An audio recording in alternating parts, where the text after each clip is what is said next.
Hi friends, how are you? Welcome to 2 Gauge Farm. My name is Kyla.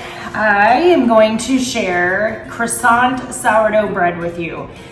If you follow sourdough accounts or sourdough recipes at all, I'm sure you've seen this viral video. I think her page is Amy Bakes Sourdough. I'm gonna link the recipe in the description because this is her recipe that I'm doing. I wanted to share it with y'all, and I have a friend who asked me to share it too. I'm gonna do things a little bit differently than she does it on there, but the concept is the same, the recipe is the same as her recipe. I'm gonna share her recipe. So go and like her recipe. It's super yummy, and it is a million times easier than making croissants. Because I don't know if you've ever made croissants, but croissants are a lot of work. They're delicious, but it's a lot of work. So let's get started. Let me put my apron on real quick. We are gonna start with 340 grams of water. I have my stuff happening right here.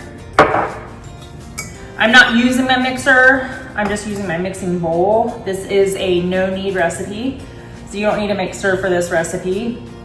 It's very easy. So 120 grams of water.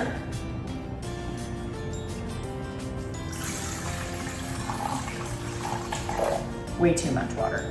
Hold on 1 second. Oh wait, no, 340 grams. I'm backwards.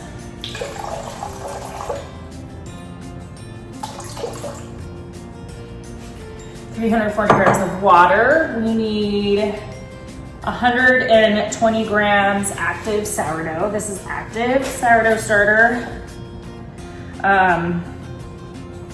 That's 120 grams.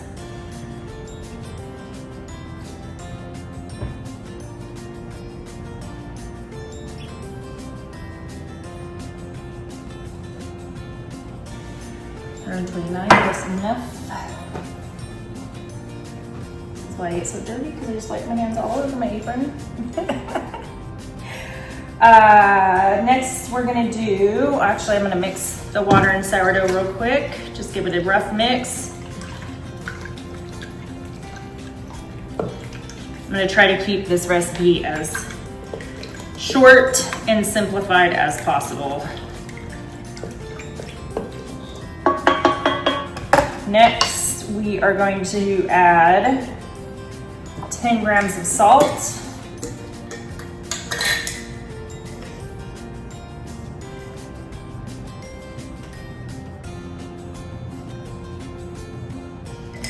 I've made this recipe 3 times, and the second time I made it, I actually forgot the salt. And it's the first time I've ever forgotten salt in a bread recipe, and it makes a huge deal, salt. It was so bland, it was wild. I'd never had bread that I'd forgotten to put salt in. I don't recommend it. We still ate it. We just put salt on whatever we were eating with it, but it was funny. And 500 grams.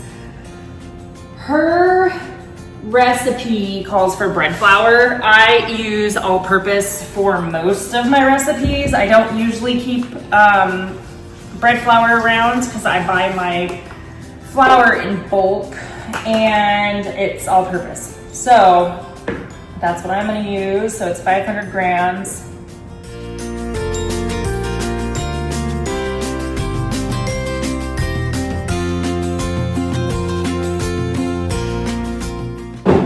All right, so that is it for the base. And I'm gonna give it a rough mix. And this part is the same as my no-knead recipe. We're gonna just barely mix the flour, water, sourdough starter, and salt until the dough looks messy. And then we're gonna cover it for 30 minutes. And this recipe makes 1 loaf. We're gonna cover it for 30 minutes and let the flour hydrate before we start our stretch and folds. So again, if you don't know what I mean, when I say the dough will look messy, it looks like this. And I'm gonna cover this with either a wet towel or plastic, you can use either. And come back and I'll show you the first stretch and fold. So it's been 30 minutes with our messy dough, and I'm gonna do the first stretch and fold. You do not add the butter at this point yet. You incorporate the butter at your second stretch and fold. So I'm gonna do the first stretch and fold right now, and while it is resting for the 30 minutes, right before I do my second stretch and fold, I'll grate frozen butter. It's 1 stick. I'll grate frozen butter to include in the second stretch and fold. So right now we're just gonna do the first one. Here, I'll show you. My hand is wet, so no big deal. We're just gonna go around, grab the side, pull it on top of itself.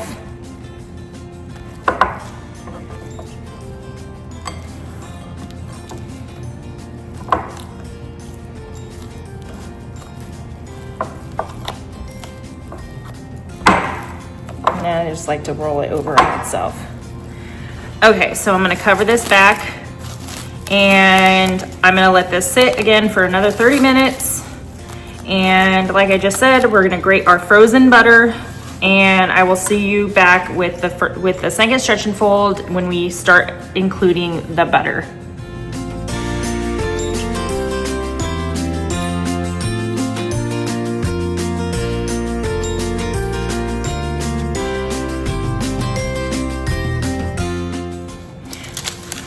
We are ready for the second stretch and fold, and I just got done grating my butter, and I just showed you all that. And if you're wondering why my butter is so yellow, that's homemade butter. I get raw milk from a local dairy farm because we don't have a dairy cow, but I've always wanted a dairy cow.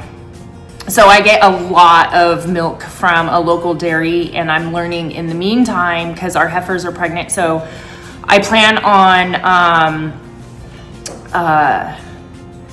training one of our heifers, because our Devons are multi-purpose. They're dairy and beef cows. I plan on training one of them to be a milk cow. So in the meantime, I'm learning how to do lots of things with the milk. So if you have never made butter from raw milk that still has the cream in it, the cream will separate on the top, and what I do is I skim that off and then I make butter. And raw dairy, because it's so nutrient dense, the butter ends up coming out really yellow. So that's not cheese, that is my butter.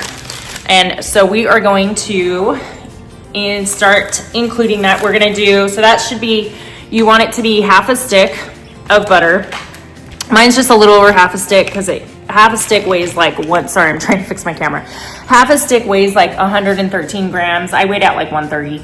I didn't feel like messing with the little bit that 15 grams was gonna be. So we're gonna add half in this second stretch and fold and the other half in the third stretch and fold. Let me change the angle here so you can see what I'm doing.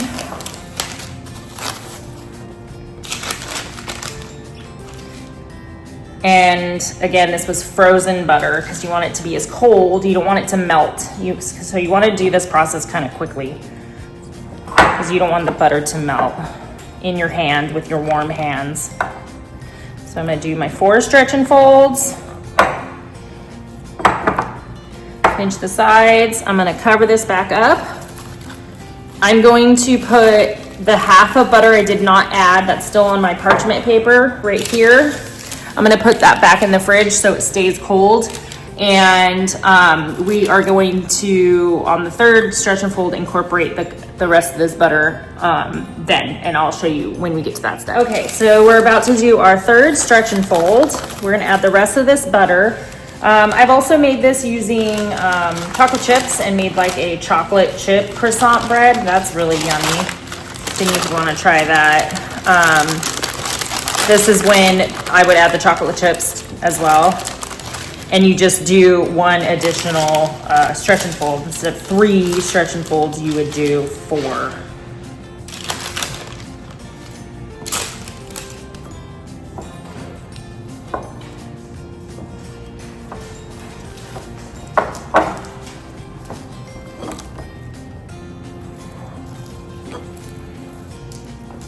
Which I actually think I am gonna do one more stretch and fold.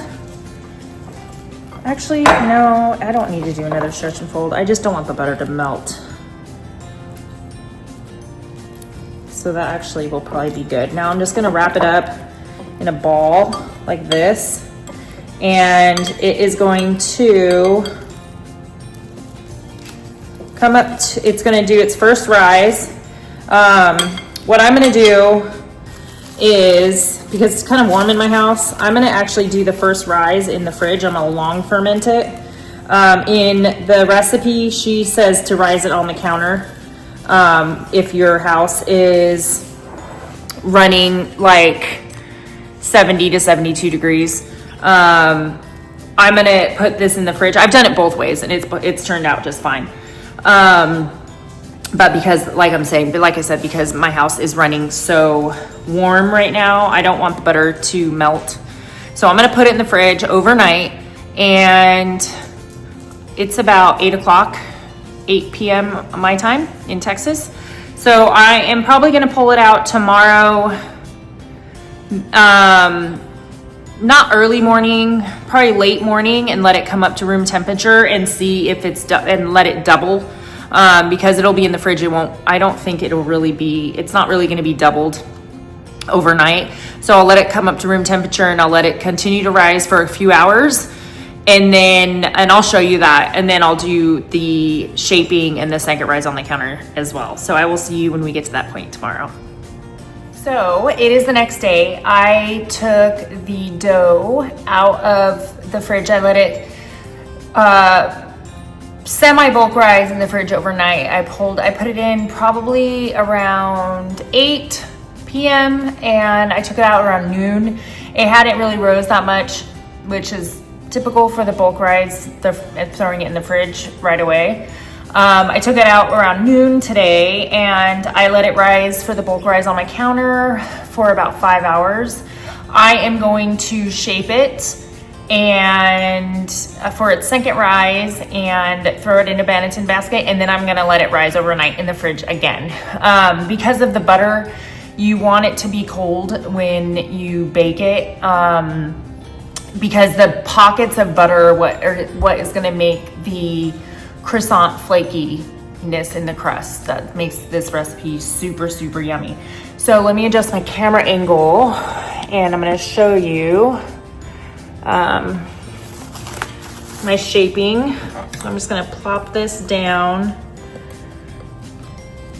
I'm gonna try to do this, not handle this very much, because I don't want to melt the butter with my hands.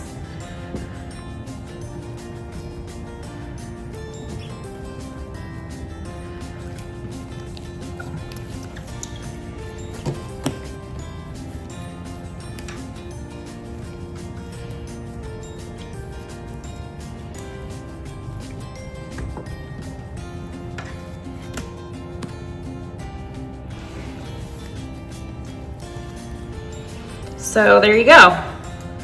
That is how I shape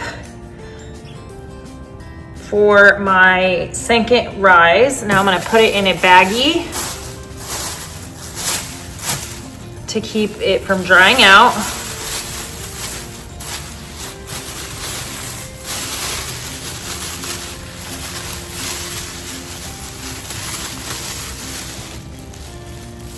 And this, I'm gonna store this in my fridge for overnight, and then I'm gonna pull it out in the morning and bake it right out of the fridge so it's still cold. So I will show you that step tomorrow.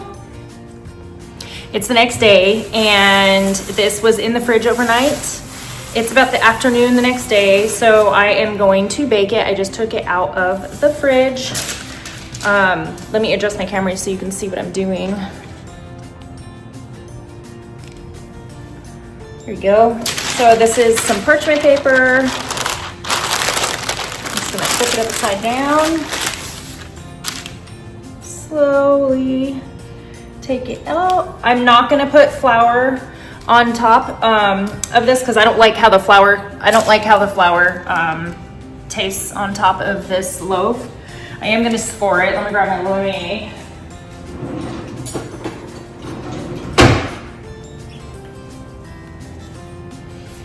I'm just gonna do a basic score for this.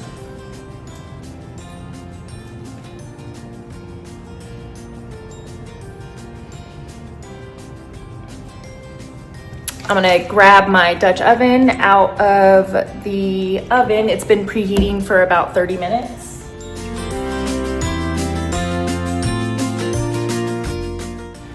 I also, for this recipe, I have my oven set to 400 degrees. In the recipe, I believe she has it set for 450, which is the traditional standard way of cooking sourdough, like traditional sourdough bread. But I find with this recipe, with the amount of butter that's in it, butter starts to burn over 400. So I find if I lower the temperature, it doesn't burn as bad. So my oven's been preheating for 400. I'm gonna pop it in my Dutch oven with some ice.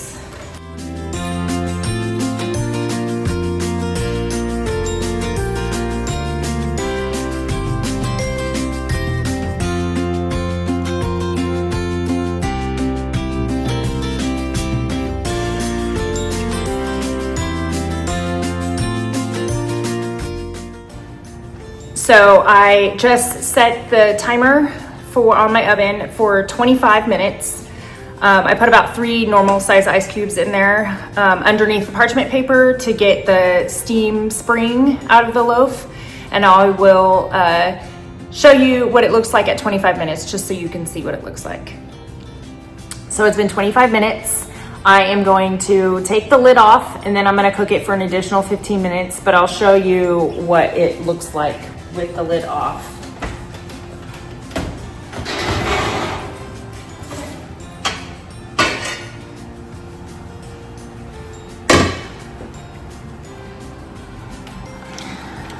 Ooh. If I can get it in there, hold on one second. Looking happy. So it'll get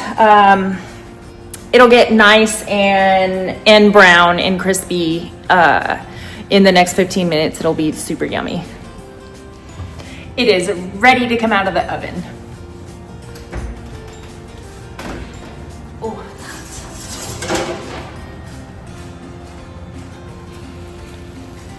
Yummy. I'm gonna set it over here.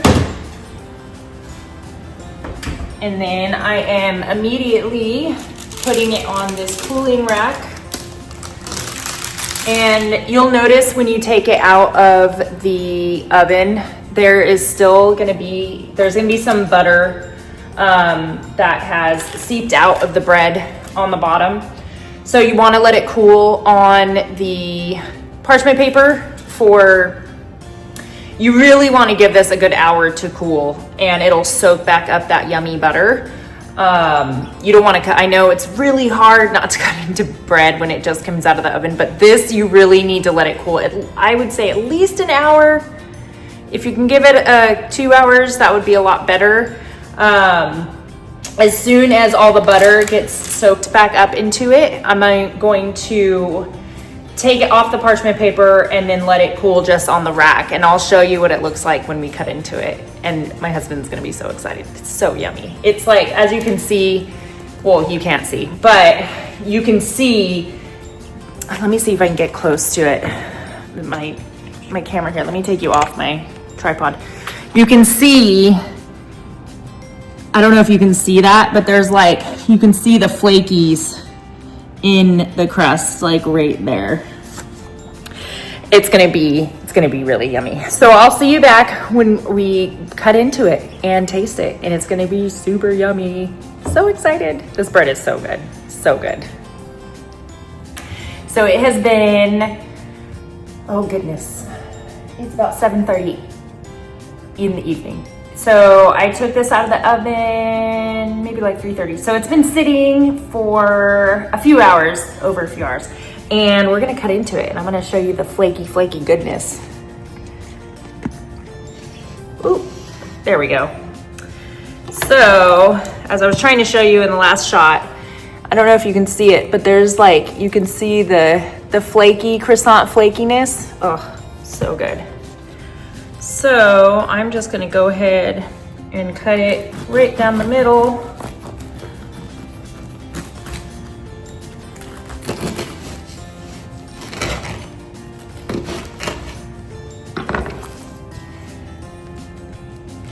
Oh, I don't know if you can see the little butter like juiciness in there, but you can, it's in there. And can you hear that? I don't know if you can hear that, but that is croissant crispy happiness right there. I'm gonna cut this end off right here. Oh, look at that. Ooh, look at how yummy that looks. I'll slice this for sandwiches or this is really good. This bread is really good for like ham and cheese sandwiches, like ham and cheese croissant sandwiches. I've used it for French toast. It was really yummy, and it's just good.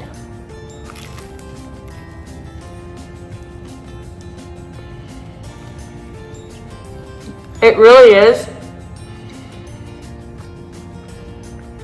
a cross between a really good loaf of sourdough and a croissant. So I really hope you make this recipe just because I want you to experience how good this bread is. Again, I give the woman whose recipe this is, it's actually Amy Bakes Bread, and I will link her recipe in the show description. Like I said, her directions are very good, and her directions, if you want to make this bread in the day, well, after your sourdough has risen, her instructions show you that. I showed you like a long version of rising it and everything because I did it over a couple days just because my weekend was really busy, but it still worked. I was able to, the first bulk rise was in the fridge overnight, set it on my counter for about 5 hours to do the bulk rise. After that, the next day, then in the evening before I went to bed, I did the shape, let it rise all night last night into the afternoon this afternoon because I was busy this morning, and then baked it. So you can still get to it if you can't bake it right away, just throw it in the fridge. It's very forgiving. A lot of sourdough recipes are like that.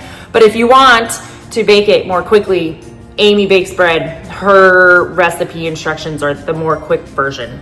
And show her some love if you like this. Like her recipe if you like it. Again, I want all credit to go to her. I just wanted to show you this recipe because it is so yummy and everyone should make this bread. Thank you for stopping by. If you like this video and my content, please like our channel, share it, subscribe, or like this video, subscribe to our channel. I do a mix of baking recipes when I'm not outside. We have a lot of heat going on in Texas right now, so I do spend the mid parts of the day I spend inside. So I share recipes from my kitchen, and I also share our journey as new farmers. We're new farmers. We've only been farming about 1.5 years, and I'm showing our journey. So I hope you like it. I hope you also have a fantastic week, a blessed day, and I will see and talk to you all later.